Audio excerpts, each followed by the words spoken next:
Hey, Gemeinde, Rock'n'Roll. Ja, das Jahr 2019 meint es nicht besonders gut mit uns, also auf jeden Fall gesundheitlich gerade nicht. Ja. Also das meistbenutzte Bauteil, was ich momentan mit mir rumschleppe, sind Taschentücher. Die Grippe hat uns mal wieder heimgesucht und Nase zu und so weiter. Ne? Also es ist wirklich kein Spaß momentan. Was eine Scheiße. Aber da geht es heute nicht drum. Heute geht es um dieses Bauteil und da müssen wir dringend drüber reden. Ja? Der hydraulische Steuerkettenspanner. So, warum ist das so ein wichtiges Thema? Also A, natürlich, ich hatte es ja im Community-Tab reingeschrieben, was wollt ihr sehen als nächstes Video. Ich habe mir eine Abstimmung gemacht und da war Steuerkettenspanner 96 der absolute Sieger, ne, mit, glaube ich, fast 70%. Weil leider gibt es über dieses Ding halt sehr viel Verwirrung, Falschmeldungen und wie auch immer. Und das wollen wir jetzt mal aufklären, weil allein, glaube ich, in den letzten 4, 5 Tagen habe ich irgendwie 4 Mann erklären müssen, wie die Dinger außen eingebaut werden, weil sie irgendwie einen Fehler gemacht hatten oder es nicht funktioniert hat. Daher mache ich jetzt das Video, dann ist das für jeden auch, glaube ich, gut verständlich. So, wer uns aber kennt, weiß, dass ich nicht einfach nur hingehe, ausbauen, entleeren, zeigen, wieder einbauen. Wir gehen mal ein bisschen zurück, ja? Und wir fangen mal an bei den alten Systemen und arbeiten uns dann bis zu diesem Teil hoch. Ne? Los geht's. So, womit fing alles an? Also in vorheriger Zeit oder sehr zurückliegenden Zeiten gab es halt nur den berühmten mechanischen Steuerkettenspanner. Der bestand aus recht wenig Bauteilen. Ja, das war ein Bolzen mit einem Innengewinde, mit einem Außengewinde und der steckte in der Hülse mit einem Innengewinde und den konnte man halt rausdrehen und gegenkontern und dann blieb der Pin so stehen und fertig. Ja, das heißt, reindrehen gegen die Steuerkettenspannerschiene, bis er nicht mehr klappert. Und dann war das Thema erledigt. Es gab verschiedene Varianten. Bei der SR500 gab es dann so Vorgaben und bei der XD, der Schlitz muss dann so stehen oder die müssen vorne bündig sein. Ja, das waren so über den Daumen gepeilte Werte, weil man immer aufpassen musste, dass man nicht zu stramm wird und auch nicht zu locker wird. Weil das sieht man ja innen drin nicht. So, der nächste Step von diesem Steuerkettenspanner war dann der mechanische Steuerkettenspanner mit Federbelastung. Ja, ich halte mal hier rein. Ja. Kennen die meisten noch von der alten LC4. Ja, hat hier eine Raste drin, hinten sitzt eine Feder und die drückt dagegen. Und immer wenn die Steuerkette ein bisschen nachgeben sollte, ja, kann der nachrutschen über die Federbelastung. Großer Vorteil natürlich hier, ihr müsst euch um nichts mehr kümmern. Ihr müsst nicht permanent nachstellen, wenn er Inspektion macht, sondern der stellt sich immer automatisch nach. Und ja, sind trotzdem nicht viel Bauteile, geht meistens oder zu 99% nichts von kaputt. Die Rasten können mal verschleißen, aber das war sehr selten. So, und dann die momentan letzte Evolutionsstufe ist der hydraulische Steuerkettenspanner.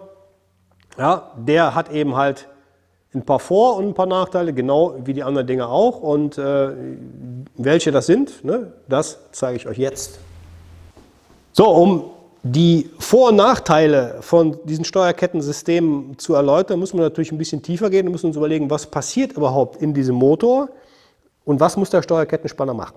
Ja, der Steuerkettenspanner, wie der Name schon sagt, ganz klar, spannt die Steuerkette und zwar eben hier auf der auflaufenden Seite, auf der hochlaufenden Seite, der Motor dreht so rum, ja, und damit die Kette nicht wackelt oder die muss ja ein bisschen Spiel haben, wird hier über ein mechanisches System oder halt über ein hydraulisch-mechanisches System ein Druck auf eine Kunststoffschiene beaufschlagt, die dann die Kette hier stramm hält, damit sie nicht springen kann oder auch im schlimmsten Fall über die Zähne springen könnte und dann die Steuerzeiten verdreht und dann schlagen die Ventile auf und. Ne?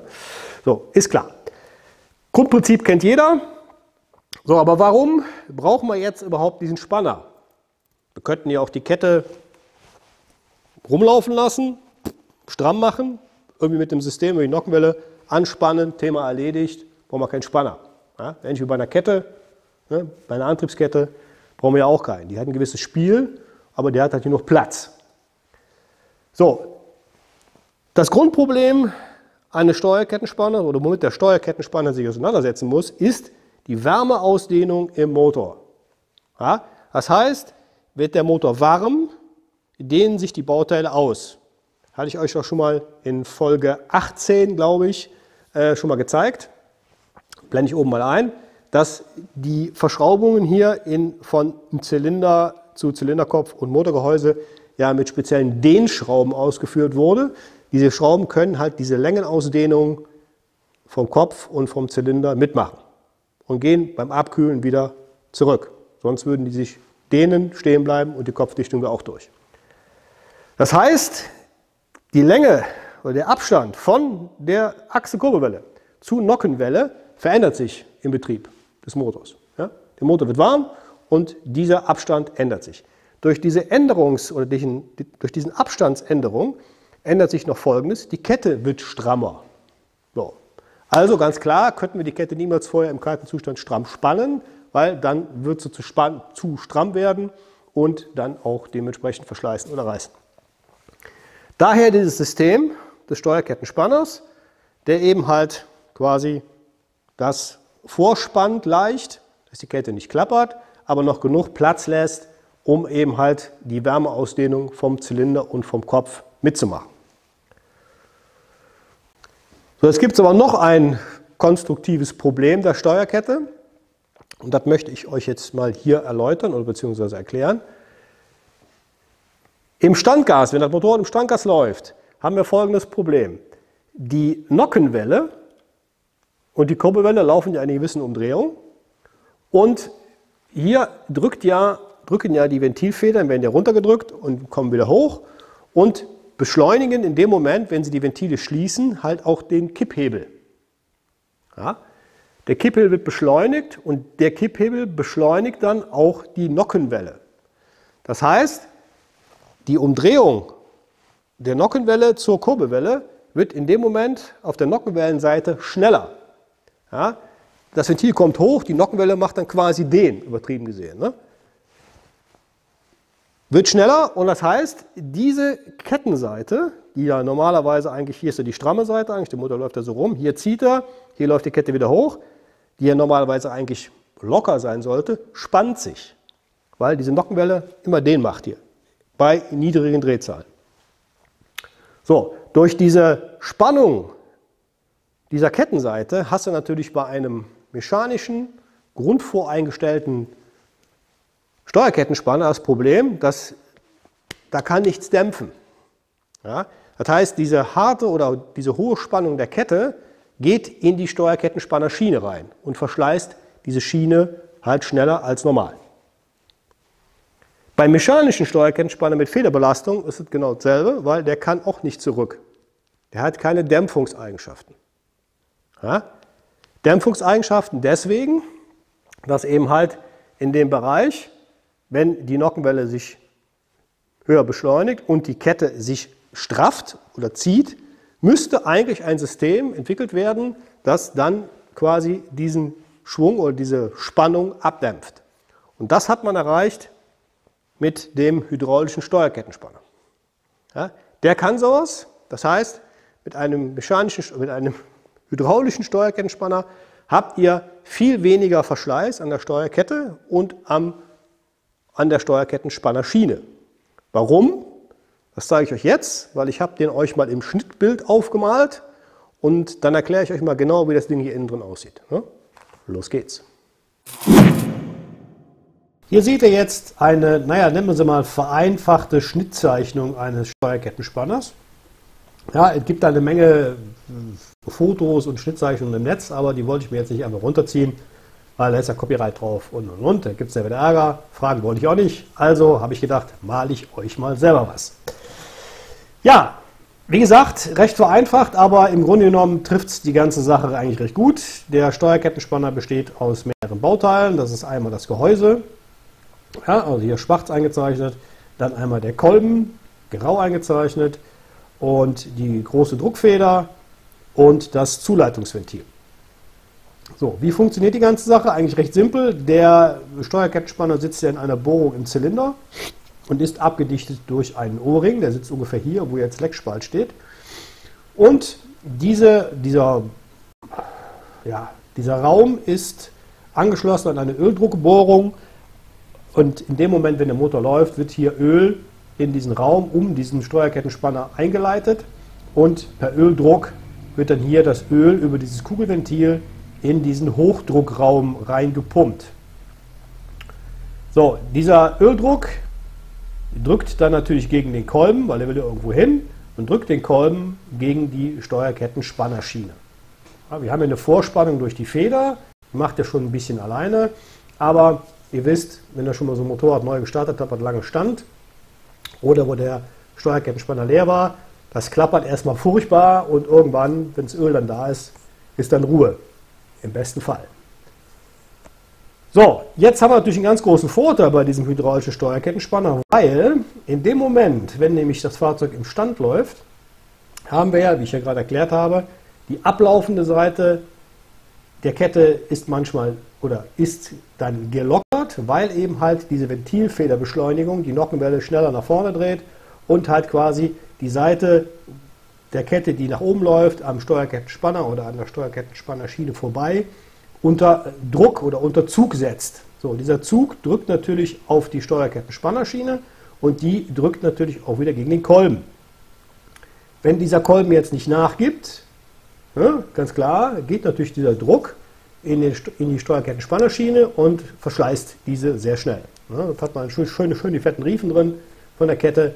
Und irgendwann ist das Ding dann durch, beziehungsweise so stark eingeschliffen, dass es erneuert werden muss. Beim hydraulischen Steuerkettenspanner kann das aber kompensiert werden, indem einfach hier ein Gegendruck erzeugt wird gegen diesen Kolben durch die Kette. Und das Öl, wenn der Druck zu hoch wird, läuft einfach durch diesen Leckspalt hier raus. Das heißt, dieser Steuerkettenspanner arbeitet wie ein Stoßdämpfer. So müsst ihr das sehen, wie ein Öldruck gesteuerter Stoßdämpfer. Ja? Ist der Druck zu hoch, wird einfach Öl rausgelassen und läuft dann einfach in den Steuerkettenspannerschacht rein. Der Öldruck wird ja sofort wieder aufgebaut, weil das Motorrad läuft ja. Also es kommt ja immer wieder Öl nach, aber hier in dem Moment, wenn der Kolben zu stark beaufschlagt wird, geht der Druck einfach oder wird der Druck durch das Öl weggedämpft. Das gleiche passiert, wenn eben halt der Motor natürlich warm wird und, wie ich ja gerade schon gesagt hatte, der Zylinder und der Zylinderkopf fangen an sich auszudehnen und der Abstand der Nockenwelle zur Kurbelwelle wird größer. Haben wir den gleichen Effekt. Ja, die Steuerkette spannt sich damit automatisch mit und alles, was dann quasi da zu stramm wäre, kompensiert wieder der Steuerkettenspanner durch seine hydraulische Vorspannung und sein quasi Überdruckventil, nennen wir es mal so, diesen Leckspalt. Und hier ist immer dafür gesorgt, dass die Steuerkette optimal gespannt ist und natürlich auch die Steuerzeit der Nockenwelle besser steht. Wenn die also immer wieder springen würde, weil die Kette zum Beispiel zu locker wäre, hätten wir auch eine leichte Verdrehung der Steuerzeiten und das wollen wir natürlich auch nicht. So. Jetzt werden natürlich viele sagen, ja, warum gibt es denn da so viele Schwierigkeiten bei diesem hydraulischen Steuerkettenspanner, bei der KTM, bei der SMCR oder bei der SM? Da kommen wir jetzt zu, ja, und das erkläre ich euch mal am Objekt. Um euch mal zu zeigen, was da passiert im Standgas, wenn das Motorrad im Standgas läuft, jetzt nur als Demonstration, drehe ich den Motor mal im Stand, das kennt ihr alle, wenn ihr OT sucht. Ne? Drehen wir den Motor mal und dann passiert immer Folgendes. Ne? Schlupp, die Ventile kommen nach oben und der Motor dreht sich quasi von alleine und die Nockenwelle dreht weiter. Ne? Genauso jetzt beim Einlassventil und zack. Ne? Das ist dieser Effekt, den wir natürlich im Motorlauf auch haben, ab einer bestimmten Drehzahl, beziehungsweise ab einer sehr niedrigen Drehzahl, ist eben halt die Ventilbeschleunigung oder legt die Ventilbeschleunigung so viel Druck an oder so viel Geschwindigkeit auf die Nockenwelle, dass eben halt diese, wie soll man es nennen, Nockenwellenbeschleunigung entsteht, die leider höher ist als die von der Kurbelwelle. Ja, und dadurch zieht es hier an der Kette. Ja, deswegen haben wir dann hier eine hohe Spannung und quasi hier wäre dann, oder hier ist es dann etwas lockerer. Und dadurch kommt dieses Steuerkettenschlagen oder die Steuerkettengeräusche. Also kommen wir nochmal zum Fazit. Ganz klar, ihr seht, ein grundmechanischer Steuerkettenspanner, der also nur in einer Stellung eingestellt werden kann und einfach so stehen bleibt, ist im Grunde genommen ja, veraltert, altertümlich, gehört eigentlich in so einen Motor nicht rein. Weil wir eben halt Motoren haben, großvolumige Einzylinder, die halt sehr große Wärmeausdehnungen haben, wegen ihren großen Köpfen, wegen ihren großen Bohrungen und dementsprechend halt auch sehr hohe oder sehr große Längenausdehnungen haben. Das können diese Steuerkettenspanner nicht mehr realisieren. Weder der federvorgespannte oder federbelastete, noch der antiquierte Schraubeneinsteller, nennen wir mal so. Da muss schon ein modernes System rein. So. Und jetzt weiß ich, jetzt schreien alle, ja, und warum klappert die Scheiße immer? Das ist ganz klar. Ja, natürlich hat dieser Steuerkettenspanner auch seine Nachteile, nennen wir sie mal Nachteile bzw. Problemchen, aber wie wir die lösen, das zeige ich euch jetzt. Bis gleich. So, kommen wir zum ersten. Ich hatte euch vorhin in der Grafik gezeigt, zwischen Kolben und Gehäuse ist der sogenannte Leckspalt.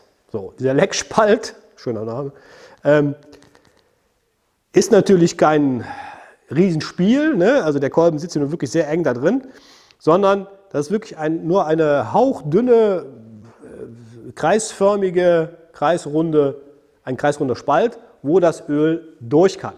Ja? Also liegt es schon mal hier in der Natur der Sache, je dünner das Zeug hier drin ist und je heißer und vielleicht auch je stärker mit Öl bzw. mit Sprit verdünnt, umso schneller schießt euch das hier wieder raus. Das heißt, der Steuerkettenspanner reagiert natürlich extremst auf auf die Viskosität des Öles, was ihr im Motor fahrt. Ja? Vorgegeben ist 10W60, das wisst ihr alle, haben wir auch schon oft genug darüber diskutiert. Ja? Egal, was da jetzt draufsteht auf der Pulle, 10W60 ist für mein Dafürhalten für diesen Motor einfach zu dünn von der Grundviskosität, weil halt dieses Öl auch sehr schnell, sehr stark oder sehr schnell verdünnt wird, gerade bei den 690ern. Wenn man Evo 1 fährt, hat man alles schon. Wird dieses Öl immer dünner, fließt es natürlich auch schneller hier dran vorbei. Ganz klar. Ja? Und kann natürlich auch hier den Öldruck in dem Druckraum nicht richtig aufbauen. Dann fängt der Steuerkettenspanner an zu klappern. Das ist schon mal Punkt 1. Der zweite Punkt ist, hier sitzt ein Dicht-O-Ring drum im Zylinder. Ja? Hier, ungefähr in dem Bereich, kann man jetzt schlecht sehen, ich weiß, aber wer schon mal so einen Steuerkettenspanner außen wieder eingebaut hat, merkt so einen leichten Widerstand und dann drückt man rein und das ist halt dieser O-Ring, wo wir drüber müssen. Wir müssen ja diesen Raum um diesen O-Ring hier auch abdichten, dass dieses Öl, was hier reingeleitet wird, hier reingeht und wenn überhaupt nur da wieder rausgeht. Ja? Also, ist dieser O-Ring verschlissen, warum auch immer, vielleicht durch eine Falschmontage vom Werk aus, vielleicht hat er einen kleinen Kitsch, vielleicht ist das Motorrad schon mal älter, hat lang gestanden, da war kein Öl dran, der ist ausgehärtet und. Passiert ungefähr das gleiche wie hier beim Leckspalt mit dem zu dünnen Öl. Das Öl rutscht außen am Steuerkettenspanner vorbei und kann hier den Öldruck nicht aufbauen. Ja, das heißt, bevor ihr das Ding hier verflucht und wegschmeißt, macht erstmal Folgendes.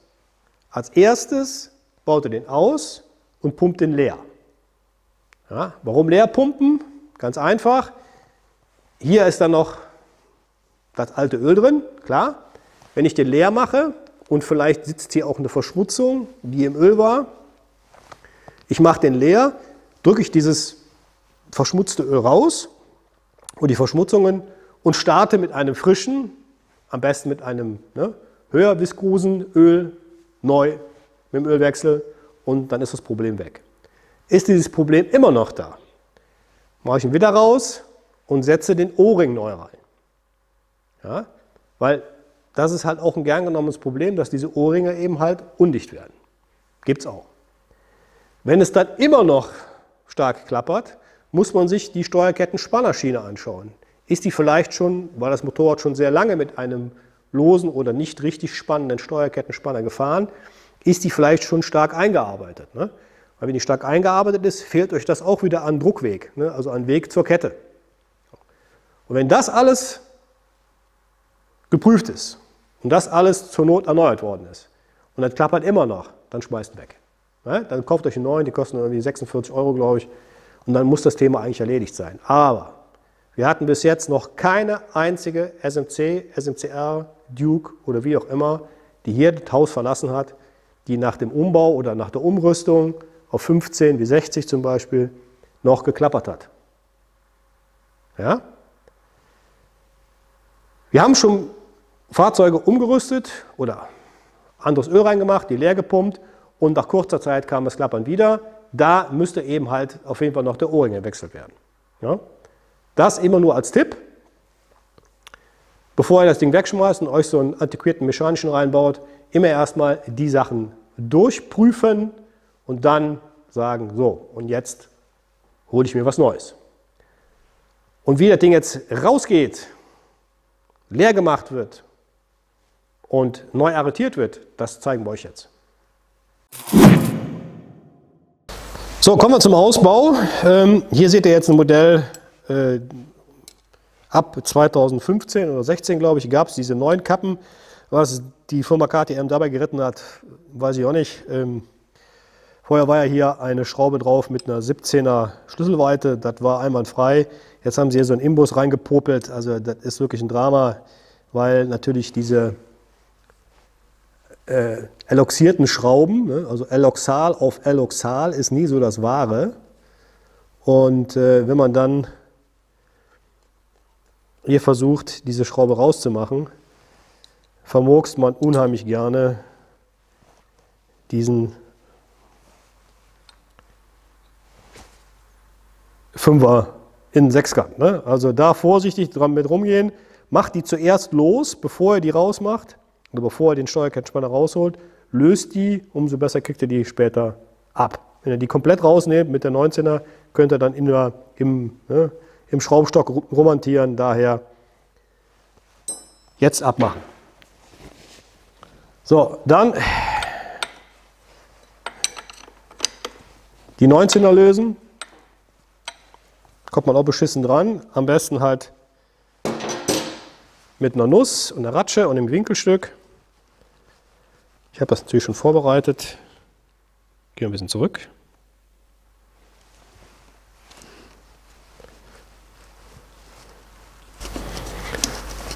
So, komm raus. Da seht ihr den Steuerkettenspanner. Den holen wir jetzt raus. Und am besten geht das mit einem Magnet. Einfach rein damit. Und dann zieht er das Ding einfach raus. Ja, hier ist er. So, und wie der entspannt wird, beziehungsweise geleert wird und dann entspannt und arretiert wird, das machen wir jetzt auf der Werkbank. Um euch das jetzt mal genau zu demonstrieren, was es vor allen Dingen halt mit dem Leckspalt auf sich hat und wie schwer ist das Öl hat, hier rauszukommen, das zeige ich euch jetzt mal. Ich mache das jetzt mal hier im Schraubstock. Ja, das macht man normalerweise ja nicht. Aber so habe ich ihn quasi waagerecht und ihr könnt es gut sehen. Wenn ich jetzt zusammendrücke, ja, seht ihr hier, wie das Öl rausgepresst wird. Mal Lappen runter. Ja, und dieser Abstand, dieser Ringspalt ist schon sehr klein. Ne? So. Und wir pumpen den jetzt komplett leer.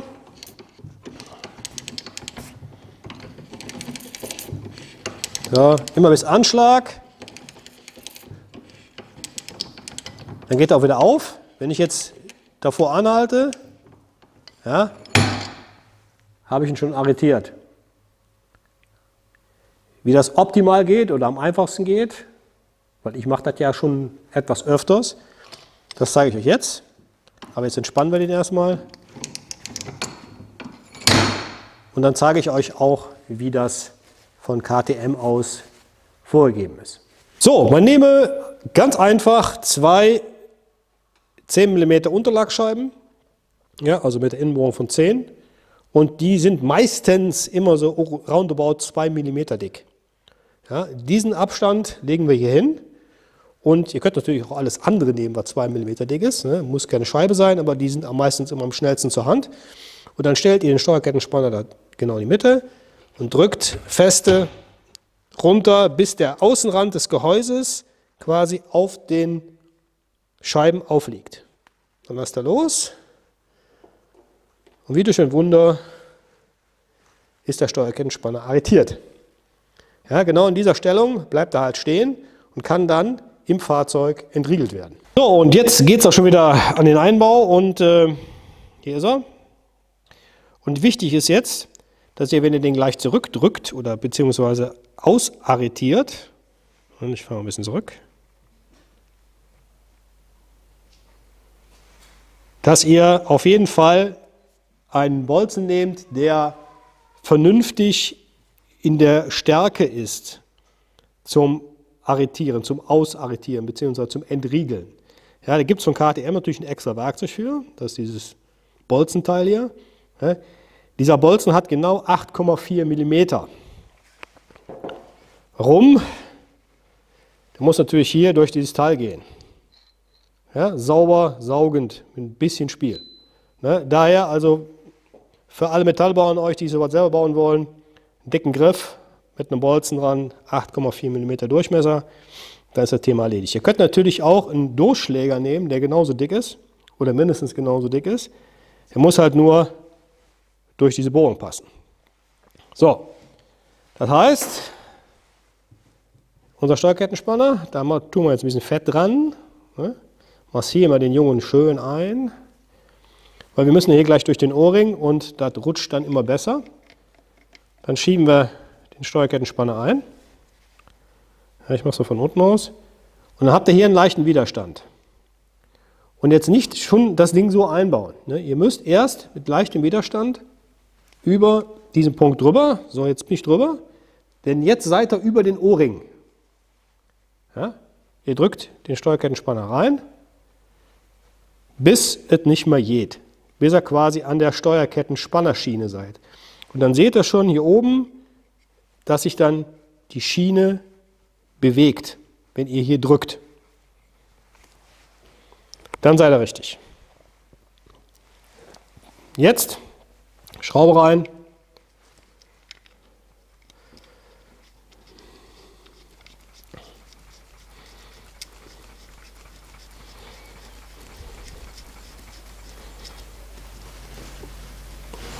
Und mit dem vorgeschriebenen Drehmoment anziehen.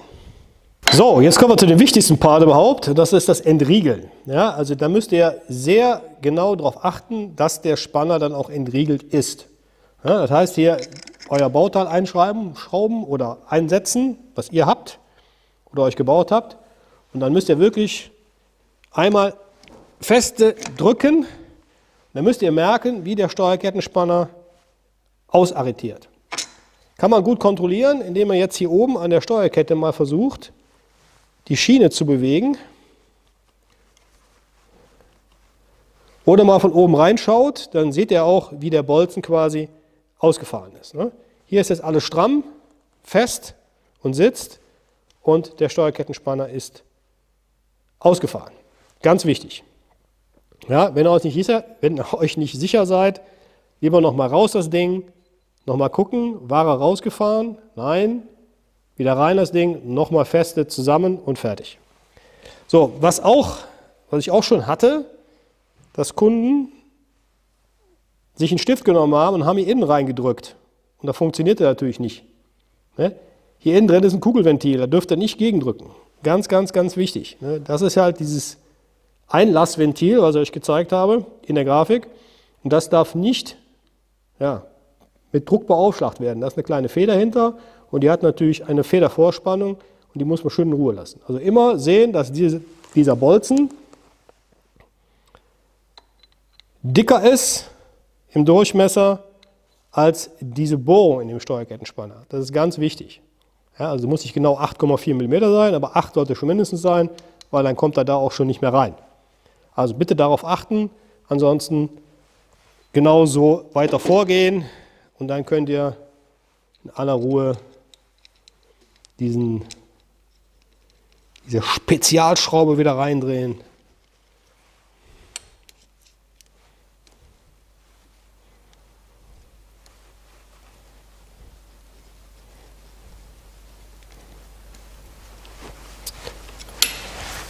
Und dann war es das. Wichtig jetzt auch noch, nicht vergessen, ich fahre nochmal zurück.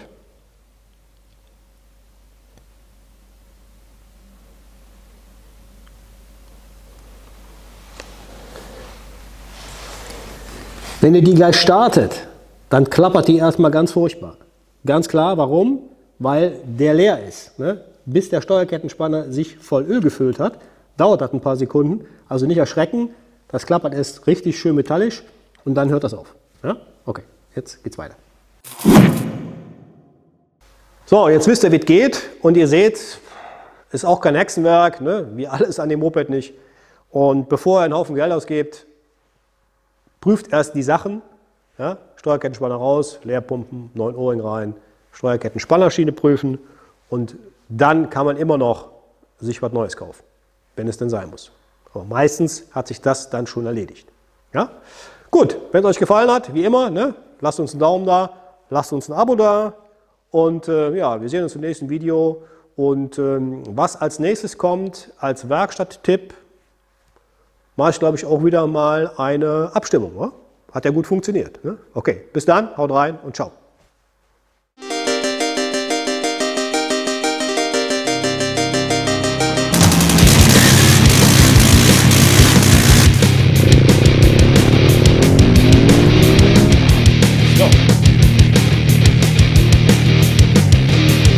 Ja, also das hier